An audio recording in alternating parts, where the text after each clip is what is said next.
এই ঘটনাটা অনেক কষ্টে খুঁজে পেয়েছি। শোনার পর তোমরাই বিচার করবে এটা ঠিক কিনা। একটা ছেলের অনেক অহংকার ছিল, কারণ তার কাছে অনেকগুলি বন্ধু আছে। অপরদিকে তার বাবার কাছে শুধু একজনই বন্ধু ছিল, কিন্তু সেই একজনই ছিল সত্যিকারের বন্ধু। একদিন তার বাবা ছেলেটিকে বলল, চল দেখা যাক আজকে তোর এতগুলো বন্ধুর মধ্যে পরীক্ষা নিয়ে কে তোর পাশে এসে দাঁড়ায়। ছেলেটি রাত 12টার সময় তার সব থেকে প্রিয় বন্ধুর বাড়ির দরজার সামনে গিয়ে দাঁড়ালো। দরজায় গিয়ে আওয়াজ দিল, কিন্তু ভেতর থেকে কোনো উত্তর পেল না। কিছুক্ষণ পর আবার দরজায় আওয়াজ দিল। তখন হঠাৎ হঠাৎ ভেতর থেকে তার বন্ধুর আওয়াজ এলো, মা, ওকে বলে দাও আমি এখন বাড়িতে নেই। এটা শোনার পর সেই ছেলেটি মনে দুঃখ পেল। সে যাকে সব থেকে প্রিয় বন্ধু ভাবল, সে তার সাথে এমনটা কেন করলো। এরপর তার বাবা বলল, চল আমি তোকে আসল বন্ধুত্ব কেমন হয় দেখাচ্ছি। রাত 12টার সময় তার বাবা নিজের বন্ধুর বাড়িতে গেল। দরজায় গিয়ে আওয়াজ দিল।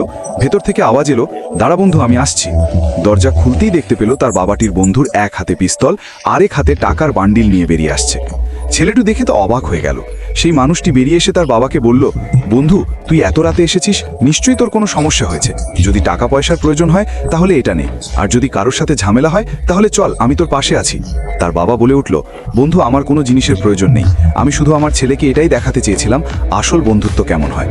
আর হ্যাঁ, যাওয়ার আগে তোমার প্রিয় বন্ধুটি